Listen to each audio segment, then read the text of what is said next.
ever not known what to do, so you head back to something familiar? Well, that's what some of Jesus's disciples did. Several of them were fishermen before they met Jesus, so they went fishing. Jesus meets them as they're fishing, performing another miracle. Afterwards, Jesus has a conversation with Peter. Remember, Peter is the disciple who denied Jesus 3 times. Now, Jesus restores him 3 times, asking him if he loved him and telling him to feed and tend his sheep. He was putting Peter in charge of caring for his people. He'd been forgiven, restored, and made a leader. Well, not every believer is called to pastor like Peter is here.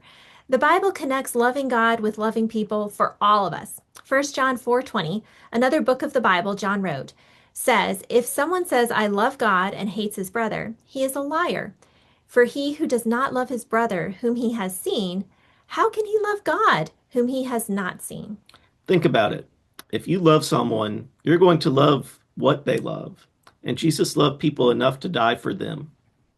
A lot of people claim to love God, but they don't want anything to do with his people. They just want to go off on their own with God. But that's not what Jesus calls us to do. He calls us to follow him, and he gave up his life for others. As you finish the book today, think about Jesus' call to follow him. You've seen his love for you. How will you respond?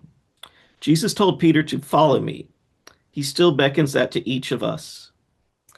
We'd love it if you send us a text or comment on the video to let us know that you finished and how we can be praying for and encouraging you in your next steps. We hope you'll continue reading through the Bible to discover more of what God has said for yourself. Praying, being part of a local group of believers in Jesus, sharing Jesus with others, and publicly identifying with Jesus through baptism are just some of the next steps you can take. Again, please reach out with any questions or thoughts. We would love to hear from you.